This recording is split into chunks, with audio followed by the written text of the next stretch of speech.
പശ്ചിമേഷ്യൻ മേഖല വീണ്ടും വൻകരകളെ പോലും വിറപ്പിക്കുന്ന വലിയൊരു യുദ്ധഭീതിയുടെ നിഴലിലാണ്.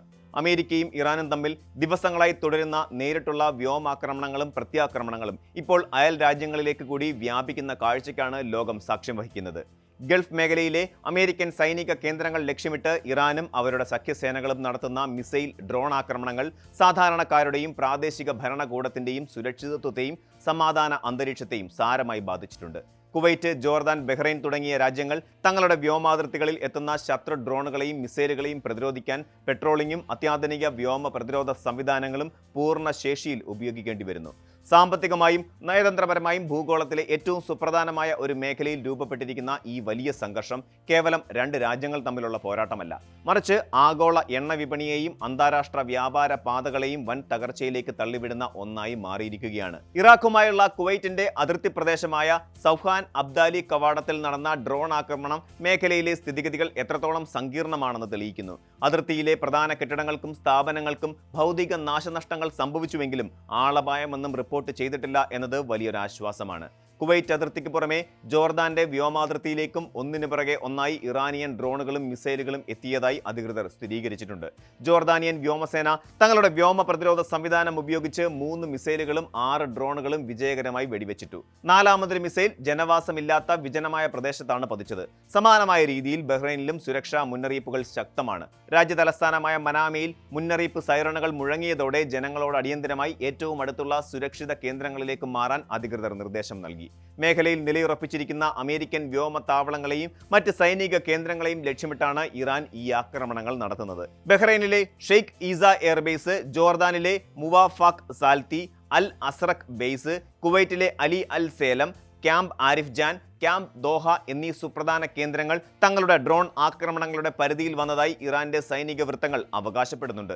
അറബ് രാജ്യങ്ങളുടെ പ്രദേശങ്ങളിൽ താവളമടിച്ചിരിക്കുന്ന US സൈനിക സംവിധാനങ്ങളാണ് തങ്ങളുടെ പ്രധാന ലക്ഷ്യമെന്നാണ് ടെഹ്റാന്റെ വാദം. എന്നാൽ അയൽ രാജ്യങ്ങളുടെ ഭൂപ്രദേശങ്ങളെയും വ്യോമാതിർത്തികളെയും യുദ്ധക്കളമാക്കുന്ന ഇറാന്റെ ഈ നീക്കത്തിനെതിരെ UAE വിദേശകാര്യ മന്ത്രാലയം രൂക്ഷമായ ഭാഷയിലാണ് പ്രതികരിച്ചത്. സഹോദര രാജ്യങ്ങളുടെ പരമാധികാരത്തിന്മേൽ കടന്നുകയറുന്ന ഇത്തരം നടപടികൾ പ്രാദേശിക സ്ഥിരത പൂർണ്ണമായും തകർക്കുമെന്നും ഇരയായ രാജ്യങ്ങൾക്ക് UAE പൂർണ്ണ പിന്തുണ പ്രഖ്യാപിക്കുന്നുവെന്നും അബുദാബി വ്യക്തമാക്കുകയുണ്ടായി. സൈനിക പോരാട്ടം ഒരു വശത്ത് ശക്തമാകുമ്പോൾ മറുവശത്ത് ലോക സമ്പദ് വ്യവസ്ഥയെ ഉലയ്ക്കുന്ന സാമ്പത്തിക ആഘാതമാണ് ഉയരുന്നത്. പശ്ചിമേഷ്യൻ പ്രതിസന്ധി രൂക്ഷമായതോടെ രാജ്യാന്തര വിപണിയിൽ ബ്രന്റ് ക്രൂഡ് ഓയിൽ വില വീണ്ടും ബാരലിന് $100 കടന്നിരിക്കുകയാണ്. റെഡ് സീയിലും ഹോർമൂസ് കടലിടുക്കിലും ചരക്ക് കപ്പലുകൾക്കും എണ്ണക്കപ്പലുകൾക്കും നേരെ നടക്കുന്ന ആക്രമണങ്ങളാണ് ഈ വൻ വിലക്കയറ്റത്തിന് വഴിവെച്ചത്. യമനിലെ ഇറാന്റെ പിന്തുണയുള്ള ഹൂതി വിമതർ ചെങ്കടലിൽ സൗദി അറേബ്യയുടെ എൻസെലിയ, ലൈല എന്നീ എണ്ണക്കപ്പലുകൾക്ക് നേരെ ഡ്രോൺ, മിസൈൽ ആക്രമണം നടത്തിയതോടെ പ്രധാനപ്പെട്ട 2 കടൽ മാർഗങ്ങളും പൂർണ്ണമായും അല്ലെങ്കിൽ ഭാഗികമായോ സ്തംഭിച്ചിരിക്കുന്ന അവസ്ഥയിലായി. ലോക വ്യാപാരത്തിന് ഉപയോഗിക്കുന്ന ഇന്ധനത്തിന്റെ വലിയൊരു പങ്കും കടന്നുപോകുന്ന ഹോർമൂസ് കടലിടുക്കിലെ ഗതാഗതം തടസ്സപ്പെട്ടതോടെ എണ്ണവില ഒരൊറ്റ ദിവസം കൊണ്ട് 6% കുതിച്ചുയർന്നത്. എണ്ണക്കപ്പലുകൾക്ക് തീയേൽക്കുന്ന ദൃശ്യങ്ങളും ഹോർമൂസ് പാത തങ്ങളുടെ നിയന്ത്രണത്തിലാണെന്ന ഇറാന്റെ പ്രഖ്യാപനങ്ങളും ആഗോള വിപണിയിൽ വൻ പരിഭ്രാന്തിയാണ് വിതച്ചിരിക്കുന്നത്. സംഘർഷങ്ങളിൽ അയവ് വരുത്താൻ ഇരു വിഭാഗവും തയ്യാറാകാത്തത് അവസ്ഥ കൂടുതൽ വഷളാക്കുന്നു. അമേരിക്കൻ പ്രസിഡന്റ് ഡൊണാൾഡ് ട്രംപ് ഇറാനെതിരെ കൂടുതൽ കടുപ്പമേറിയ സൈനിക നടപടികൾക്ക് മുതിരുമെന്ന സൂചനയാണ് നൽകിയിരിക്കുന്നത്.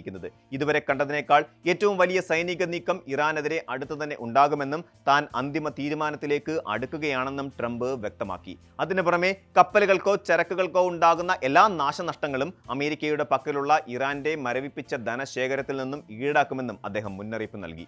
എന്നാൽ അമേരിക്കയുടെ ഈ നീക്കം അന്താരാഷ്ട്ര നിയമങ്ങൾക്ക് വിരുദ്ധമാണെന്ന് കാട്ടി ഇറാൻ വിദേശകാര്യമന്ത്രി അബ്ബാസ് അരാക്ചി രംഗത്തെത്തി.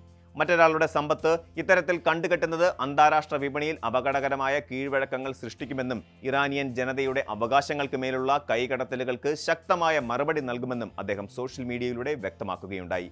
പശ്ചിമേഷ്യയിലെ ഈ യുദ്ധഭീതി വെറുമൊരു പ്രാദേശിക തർക്കമല്ല, മറിച്ച് ലോകമെമ്പാടുമുള്ള സാധാരണക്കാരുടെ ജീവിത ചെലവിനെ നേരിട്ട് ബാധിക്കുന്ന വൻ സാമ്പത്തിക ദുരന്തമായി മാറിയിരിക്കുകയാണ്.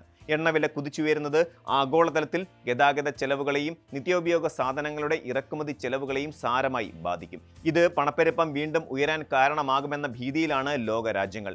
ഏഷ്യൻ, യൂറോപ്യൻ വിപണികളിലും US, ജർമ്മനി, ജപ്പാൻ തുടങ്ങിയ പ്രമുഖ ശക്തികളുടെ ബോണ്ട് മാർക്കറ്റുകളിലും ഇതിനോടകം വലിയ ഇടിവാണ് രേഖപ്പെടുത്തിയിരിക്കുന്നത്.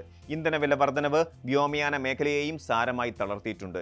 ഇരു വിഭാഗങ്ങളും തങ്ങളുടെ മുൻ നിലപാടുകളിൽ നിന്ന് പിന്മാറാൻ തയ്യാറാകാത്ത പക്ഷം ഈ പോരാട്ടം വരും മാസങ്ങളിൽ ആഗോളതലത്തിൽ വലിയൊരു സാമ്പത്തിക മാന്ദ്യത്തിലേക്ക് ലോകത്തെ തള്ളിവിടുമെന്ന കാര്യത്തിൽ സംശയമില്ല.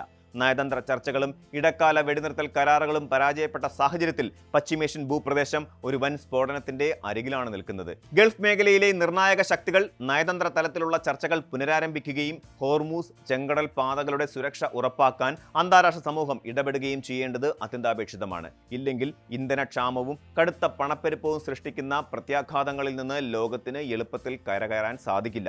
വരും ദിവസങ്ങളിൽ അമേരിക്കൻ ഭരണകൂടത്തിന്റെ സൈനിക നീക്കങ്ങളും അതിനോടുള്ള ഇറാന്റെ പ്രതികരണങ്ങളുമാകും പശ്ചിമേഷ്യയുടെയും ആഗോള സമ്പദ് വ്യവസ്ഥയുടെയും ഭാവി നിർണ്ണയിക്കുക. കൂടുതൽ വാർത്തകൾക്ക് News 18 Keralam YouTube channel subscribe ചെയ്യുക.